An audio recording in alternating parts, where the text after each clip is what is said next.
She believed the beautiful home should be provided for workers, so she was responsible for founding the Hampstead Garden suburb. And those of you who've been there know there are these wonderful art and craft houses, but you probably didn't know that they were originally built for workers. Who lives there now? People who can afford £1 or £2 million to buy a house. So I don't know what she'd say about that if she was alive today. Now, as we walked along, you can see the heath is almost completely deserted.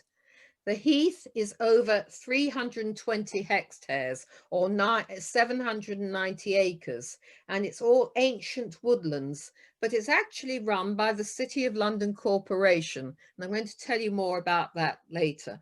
But when we went there on July the 24th last summer, we went there at about 10 o'clock in the morning. And you can see there's nobody around. So I do recommend, once the restrictions are lifted, get in your car, go down to Hampstead and explore this beautiful heath. And you won't keep bumping into people as we do in King George's Park. Those of you who live near King George's Park will know you cannot walk in there without bumping into a whole group of dog walkers and people not wearing masks. Sorry, that's going on. Oh, what's happened here? Sorry, my mouse went the wrong way now. Don't know why it's suddenly gone backwards.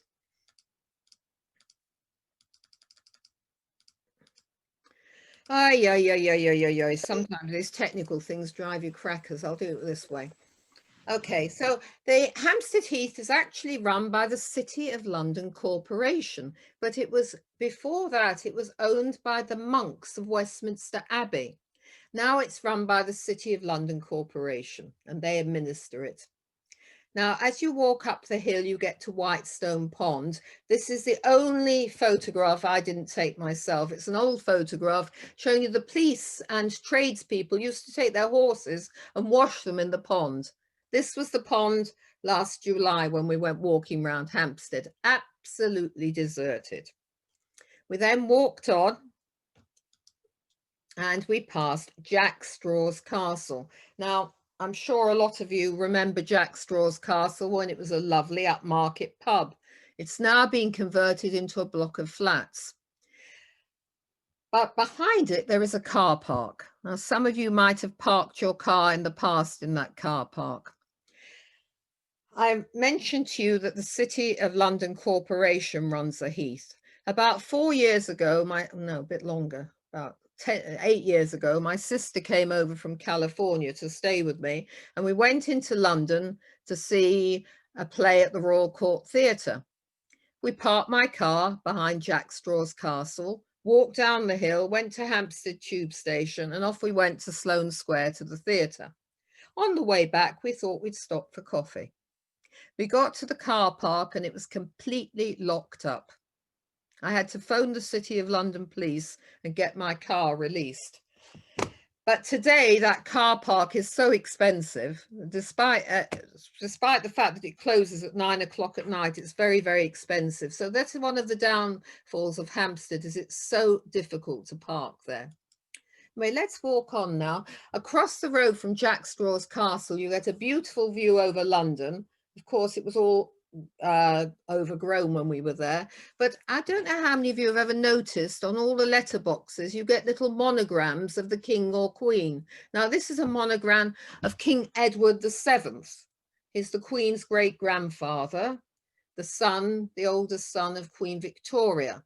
He was king from 1901 to 1910. And why is this significant? Because Hampstead started to expand significantly in 1907 when they opened the underground station, and that's when a lot of commuters who worked in the city moved out to Hampstead, and it became a very popular place. There are lots of societies in Hampstead. This is the Heath and Hampstead Society. The residents obviously are very proud of living there, and if I had enough money, that would be one of the places I'd choose to live. Now, what's happening with it? All kinds of places of worship are in Hampstead, including the Quaker Friends Meeting House, a beautiful arts and craft building.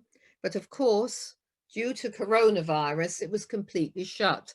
Now, later on our tour, I'm going to take you to the little synagogue, which is in the centre of Hampstead, and it's actually inside the former mortuary of New End Hospital. You wouldn't expect to find a synagogue in a mortuary. Now, look how empty the street was. This is the High Street, the Heath Street, at 10 o'clock in the morning, completely deserted. One of the things I love about Hampstead is all the little art shops. And you can wander inside in a non-COVID time, very friendly. Lots of lovely little galleries there. Now, in addition to all these galleries, we're not going to go on our walk today, but if you were going to make a full day out, opposite the Bishop's Avenue is Kenwood House, where you can see some most beautiful paintings by Gainsborough, by Sir Joshua Reynolds, by Rembrandt. They're a beautiful collection, Frans Hals, just to name a few, and it's free admission. We're very, very lucky because in Hampstead there are two free museums. One is Kenwood House, and the other, which we're going to soon on our tour, is Berg House. It's just starting. And the other thing I love about Hampstead is these little cobbled streets. Now, this is the tube station, and I want to tell you a little bit about the tube station now. Okay, the tube station, as I mentioned earlier, was opened in 1907, as was Golders Green Station. Now, this is the deepest tube station in London. It's actually 192 feet, about 59 meters below street level. So in the Second World War, it was an air raid shelter. And Sir Henry Moore has made a lot of paintings of people sheltering in the underground during the Second World War, but it's the deepest of all the tube stations in London. If anybody ever wants to go on a exercise, 320 steps on a spiral staircase.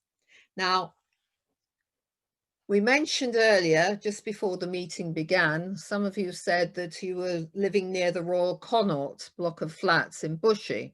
And I've noticed the advertisements for the Royal Connaught often say, oh, just 18 minutes to central London. They're trying to sell those expensive flats.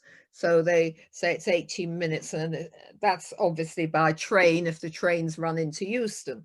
Well, how did the people sell the houses in Hampstead back in 1907? Same way, non-stop services, Charing Cross in 16 minutes. So a lot of people came and bought houses in Hampstead or in Golders Green, which was developed at the same time.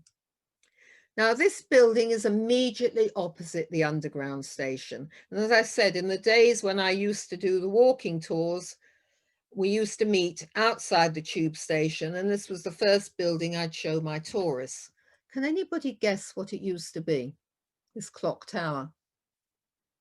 Beautiful building, isn't it? Victorian Gothic revival architecture, now the Nationwide Building Society. This clock, it used to be a fire station, believe it or not. And here's an enlargement, the local fire station until 1918. So we're going to leave Heath Street now, and we're going to walk down Flask Walk. And this is named after the 18th century Flask Tavern, which we'll see at the far end. Well, you can see we started, the streets were just beginning to fill up. By now it was about 10:30, and we saw the people wearing the masks. When we get out of COVID, any ladies who are watching this, if you just look where that barber's pole is, just past here, this shop, this cream-coloured shop, sells the most beautiful. It's a lady from somewhere in Eastern Europe. She could be Polish, and she sells these beautiful shawls and stoles and jewelry, costume jewelry, very, very inexpensive. So that is worth going into after COVID.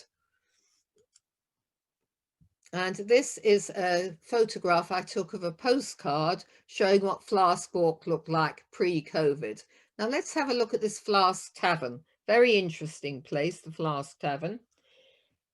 Just got to look in my notes to tell you the exact price of the drinks there. People could go in there and buy a drink of the special water, which I'm going to tell you about in a minute.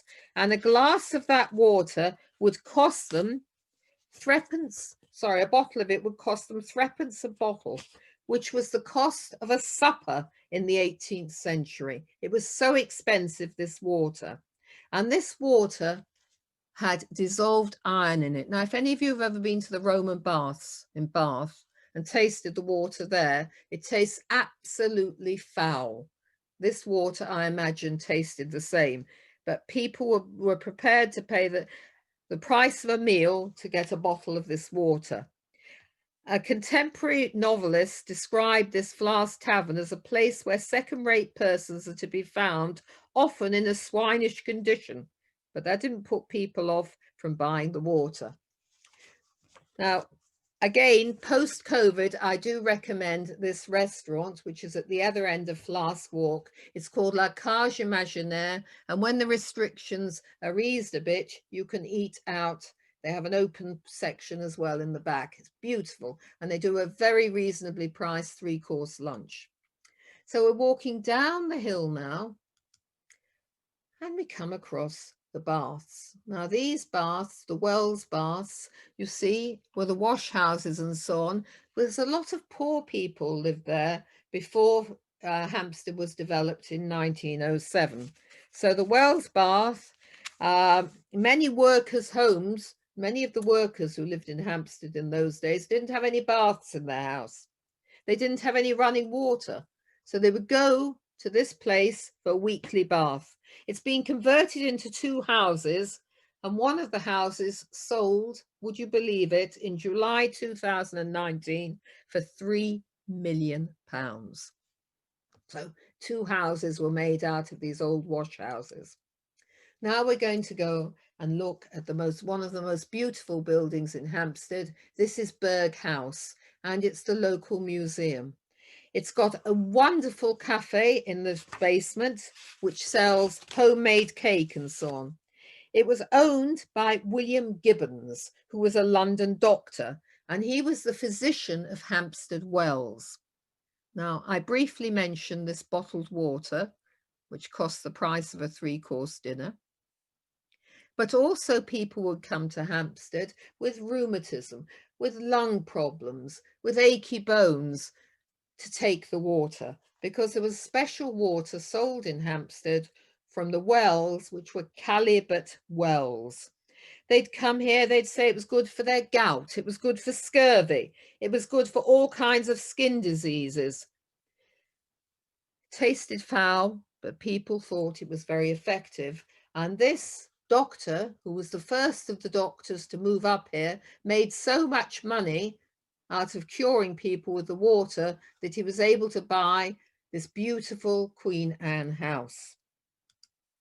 And I'm very proud of that photograph. I actually took that one myself. I'm very proud of it. But I would recommend, again, post-COVID, that when you go to Hampstead, you go into Berg House. They've got a museum of Hampstead life, a historical museum. They've got beautiful wood panel rooms, which are, if you look on the internet, Berg House, B-U-R-G-H, they hold concerts there. They have discussions. The Hampstead U3A uses it for their debating society. They have a bridge club there, and open non-COVID time in the basement is this wonderful cafeteria. Now, what's happening now? We're not stuck again, are we? Oh, it's a transition effect. Bit of patience, everybody. I was trying to be clever here.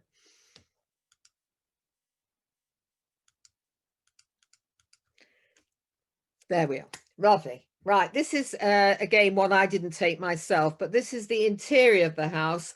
Beautiful wood interior. In the back there, that little room at the back, they often have local artists exhibitions, sculpture, painters, handicrafts.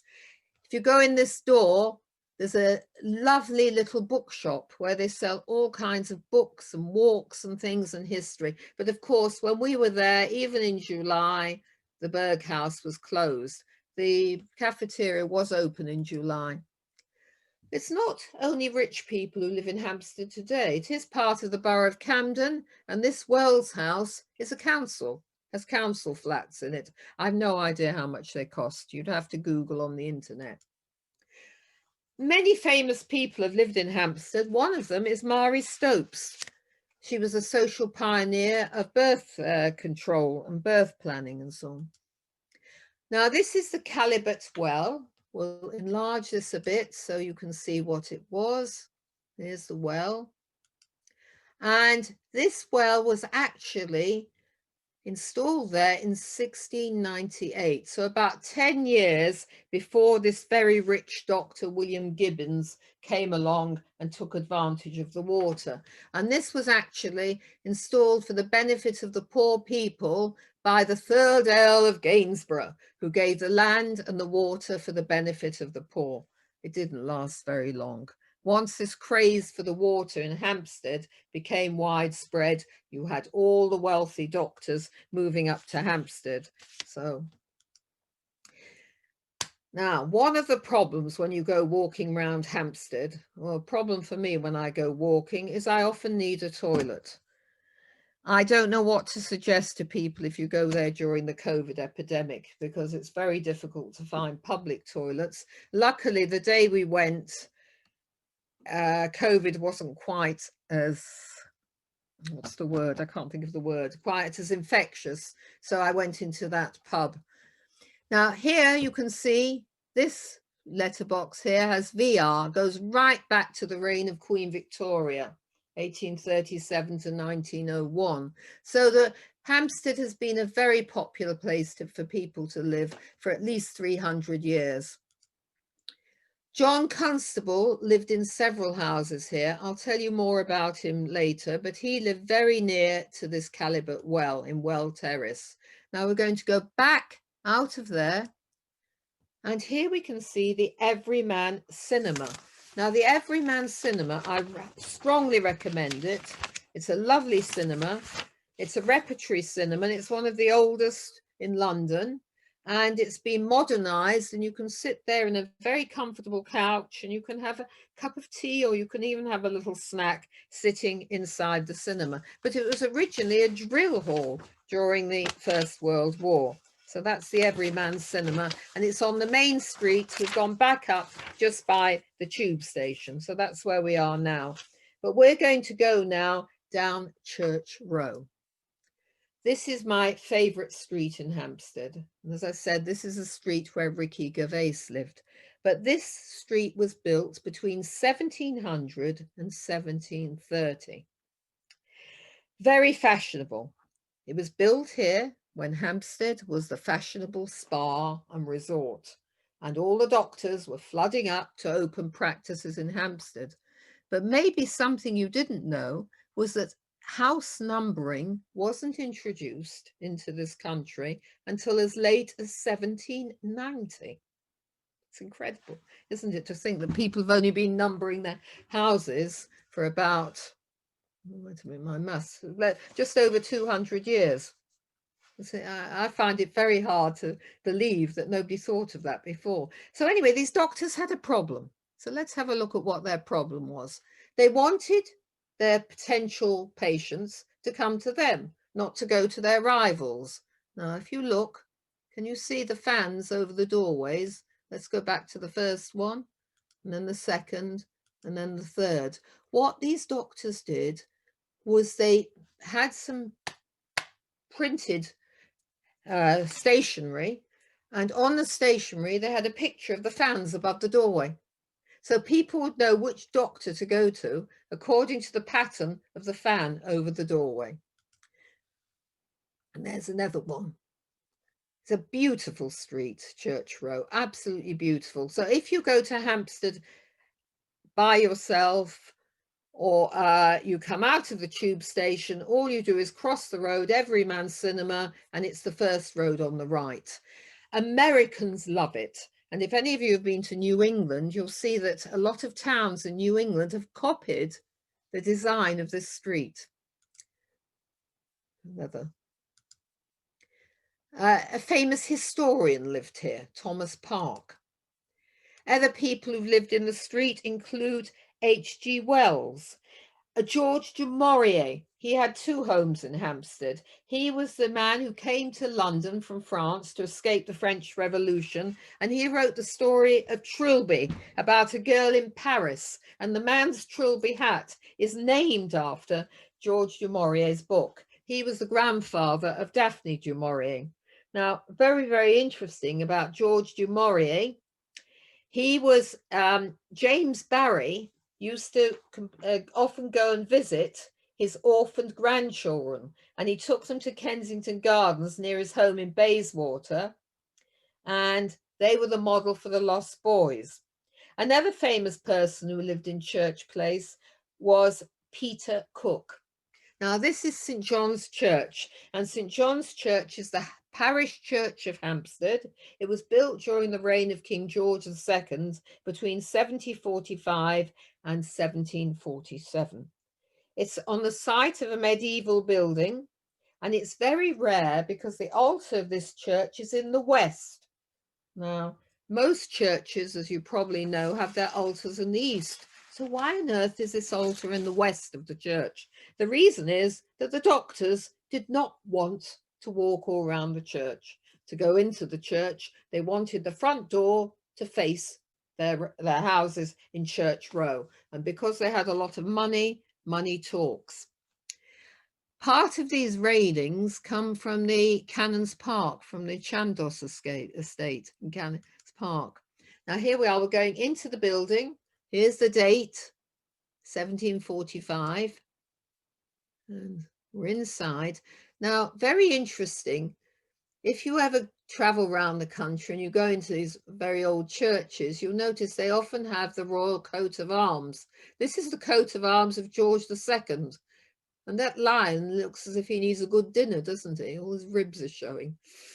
Anyway, one of the reasons I enjoy Hampstead so much is because John Keats lived there, as I mentioned earlier. He wrote the Ode to Nightingale. Now, he lives right in the south end of Hampstead, very near the Royal Free Hospital. It would be far too much and far too energetic a walk to walk all the way down the hill to the Royal Free or Keats' house. That would have to be on another tour or another visit. But Americans got together and they put this bust of Keats here in 1894. It was completely paid for by American admirers. So that is John Keats. Lots of famous people are buried in the churchyard. Now, the first one we're going to look at is John Harrison. He was the clockmaker and he was inventor of the timekeeper for working out longitude at sea. He was born in York, and apparently when he was a child, he got measles very badly. He was in bed for a few weeks and he started pulling watches to pieces when he was in bed. And that's where he got the idea, and he's one of the most famous clockmakers who's ever lived. I'm sure some of you have read the film or seen the film Longitude. Here's an enlargement if you want to look beautifully on the side of his tomb. So he invented a timekeeper for ascertaining longitude at sea. He also lived in Red Lion Square in Holborn, and there's a plaque to him there. And he lived to the ripe old age of 83. So there we are, John Harrison. Now, if you go down the path in the graveyard, you come to the grave of John Constable, who's one of my favourite artists. I think he was a lovely man, lovely, lovely man. He died in 1837. He was born in East Bergholt in Suffolk, and he fell in love with a woman who was about 6 years younger than him, called Maria Bicknell. And he was very much in love with her, but there was a problem. Maria's grandfather was the lawyer to the king. He was a very, very wealthy landowner. John Constable came from a family of tradespeople. Now, though his father, John Constable's father, was very rich and had a fleet of barges on the River Stour, those of you who are Jane Austen fans know that in those days, landed gentry did not want to marry anybody who had their money in trade. So John very much in love with this Maria. He waited for many years until Maria's grandfather died, left them some money. They got married in St. Martin's in the Field in Trafalgar Square. And I'd love to tell you they lived happily ever after. But unfortunately, Maria got very sick. So they had to come up to Hampstead for Maria's health. Constable moved 3 times to different houses in Hampstead, and Maria predeceased him by something like 12 years. And John was a wonderful, wonderful father. He looked after the 6 children after his wife's death. I would recommend you look up John Constable on Wikipedia. He was such a lovely man, and his paintings are divine. Now, he didn't like painting portraits. If you wanted to make money as an artist in the 18th century, you really had to paint portraits. He didn't like that. He wanted to paint the countryside. So when he was alive, he didn't make a lot of money because he mostly painted scenery, landscapes. But it was the French who liked him, and they say that he influenced the French Impressionists. The French bought a lot of Constable's paintings, and we didn't recognize him really in England until after his death. So this is Constable's tomb. And here you are. Ertsbergholt is where he lived in Suffolk, 1776 to 1837. Wonderful, wonderful life story. Do read about him. Now, this is a rather dirty monument outside the churchyard, but you can see some of the other people who are buried here. Norman Shaw, he was the architect of Grimsdyke. Have you been there? In Harrow. And a few other people you might have heard of are buried there. And here on this they say, oh, sorry, let's go back again. They say that the building was on a medieval Benedictine monks from the Westminsters. I say they originally owned Hampstead Heath. They also owned a lot of this land in the area. And it's the oldest churchyard to survive unspoilt in the centre of Great London. But what is interesting for us, I think it tells you here about the gates. Here we are. The main approach to the church has a splendid set of wrought iron gates bought from Cannons Park, Edgware in 1747. So, now, who else is buried in the churchyard? I'll just find my little piece of paper where I've written a few more things about these people who are buried here. One of them is George du Maurier, who I mentioned earlier, the man with the trilby hat. Another one is Anton Wallbrook. Now, he was actually a Jewish actor from Germany, and he was not only Jewish, but also gay. So he was very persecuted by the Nazis, and he came over to England to escape the Nazi persecution. Just bear with me a minute while I do have somewhere a list of films he was in. I've got so many notes here. Just bear with me 1 minute. I think I'll have to tell you that later because I don't want to hold up. Oh, here we are. His real name was Adolf Anton Wallbrook. He lived from 1896 to 1967. He left Austria in 1936. His mother was called Ruth Cohen. He was a very popular film actor. He was in the films Red Shoes and Gaslight. And though he died in Bavaria, he stated in his will that he wanted his ashes to be buried here in Hampstead. Now, this is a tomb of Hugh Gateskill. He lived from 1906 to 1963. He was originally an economics lecturer, and then he was the leader of the Labour Party, and he was leader of the opposition from 55 to 63. He was only 56 when he died. Now, did you know that he had a love affair with Ian Fleming's wife, Anne? It's interesting, isn't it? But here was somebody who had even more love affairs buried just behind him. This lady only lived for 32 years. Her name was Kay Kendall. I don't know if you can see very clearly. And she sadly died of myeloid leukemia. She was married to Rex Harrison, and written on her grave, it says, Kate, deeply beloved wife of Rex. So I say she had so many love affairs. Apparently, she had a love affair with Charlie Chaplin's son, with a Swedish prince, with the grocery heir, James Sainsbury, and some people rumour that she even got to know Prince Philip rather well. Now, the next thing we do on our walk, this doesn't look steep, but believe me, it's a very steep hill, is I take my groups up the hill and we walk up that hill. Apparently, Judi Dench used to live in one of the side streets here, but we walk up the hill, we go past the church where some French refugees came, they established this church.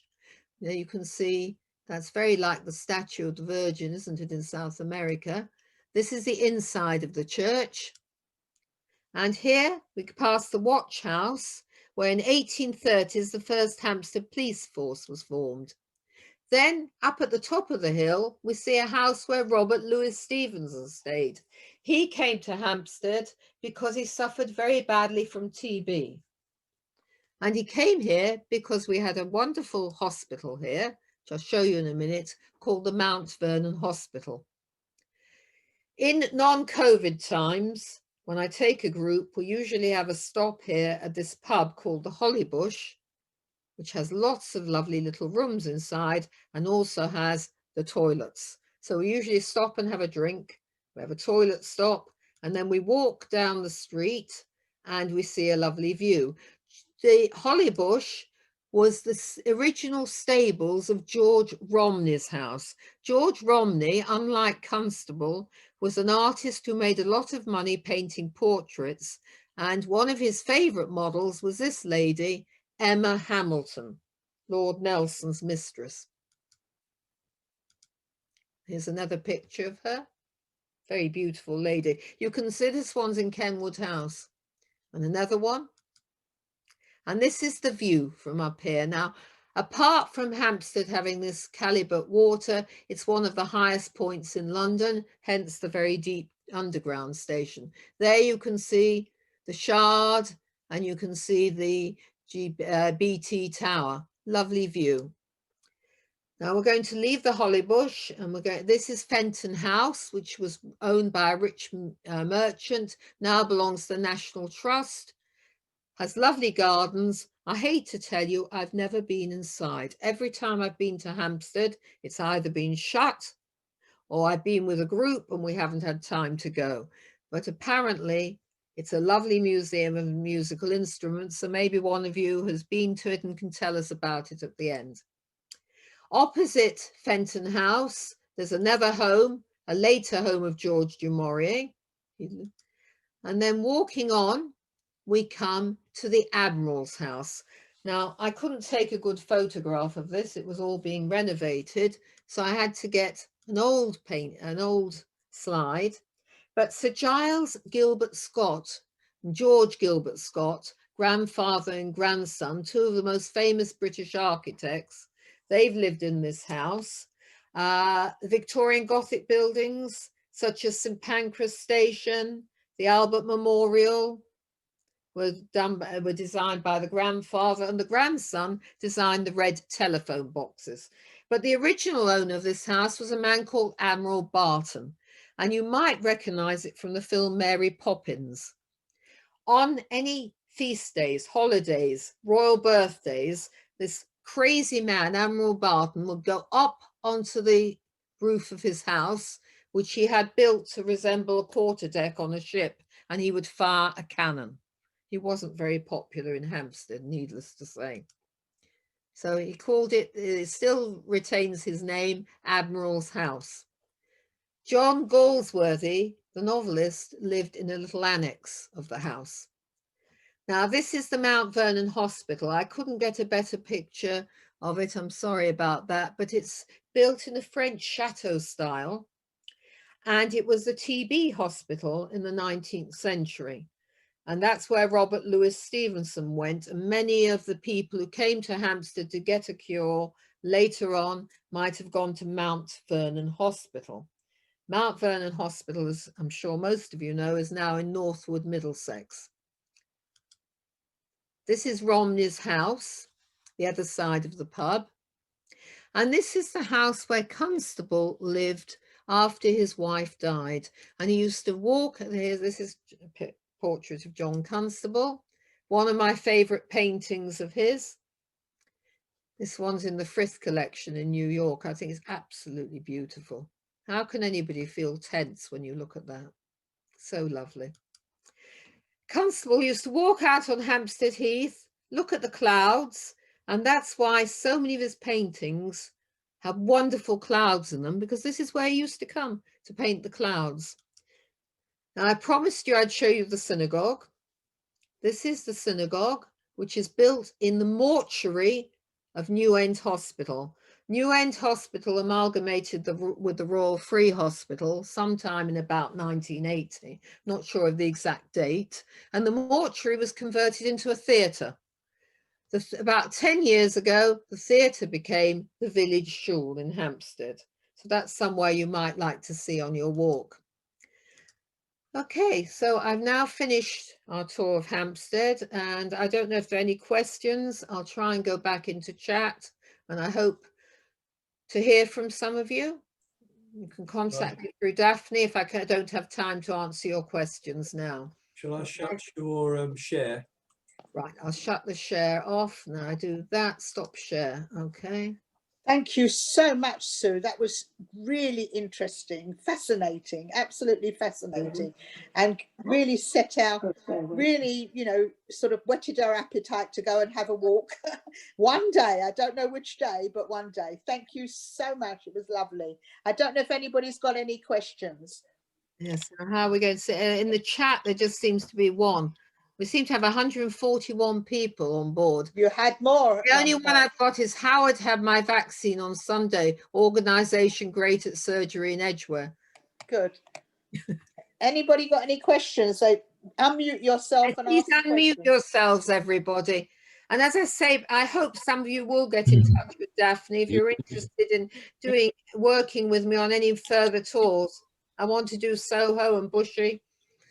Somebody called Rosalind Malcolm Blayberg. Unmute yourself, Malcolm. Yes, Malcolm, can you unmute. All right. Have I unmuted now? Yes. Good. Sue, John Keats, you said, lived in Hampstead. I know that he, for a time, lived in Edmonton because his name was given to a house. Oh, sorry, I want to ask a question. Yeah, did he live in Hampstead after he lived in Edmonton? I don't know. You're telling me. Sorry, what's your name? Because it says Rosalind there.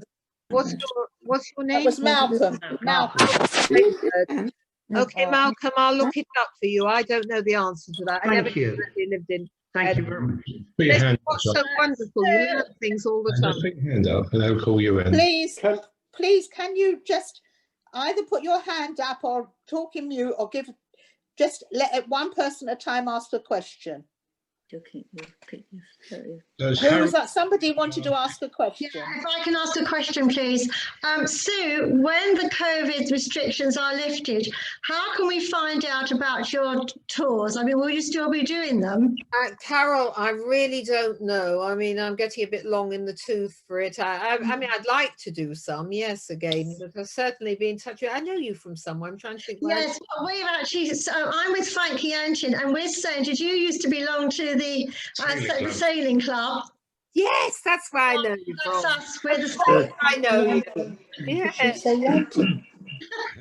Yes, of course. I went with you on a boat once, didn't I? That's right. Well, yes, I remember now. Yes. Can I? You live in Bushy? Just a second. Thank you. And you, Sue, can you hear me? Hello, Sue. Yes. Hear me? It's Nova. Hello, Nova. Yes, Nova, I know you're interested in helping. Should I put my email address up? Have you got pen and paper? I'll hold my email address up so you can ask questions. Also, I think Pavlova's buried in that church. Is she? I don't think so, but I'll find out for you. Yes. Can you see this if I hold this up? I don't know if it's going to come out. I'll tell you what. So don't worry. We'll get Daphne to do something about circulating it to everybody if they want to. So Daphne will give you all my email address. And yes, Carol, if I ever do Frank, if I ever do a tour again, maybe, why not? But I am working at the moment on virtual tours. I don't know. I'm really suggesting people who are on their own, like me, might want to get in touch. do something. Maybe in the future, Sage can organise something. Please God, you know, when we're able to get out and start doing our events, we'll organise something for Hampstead. I'd be So very, please, very happy. Hampstead, though, lovely. is quite a strenuous one. We might Okay. have to think of something else. It does involve a lot of walking, Hampstead. I think Shlomo wants to ask a question. She's got. Shlomo. May I?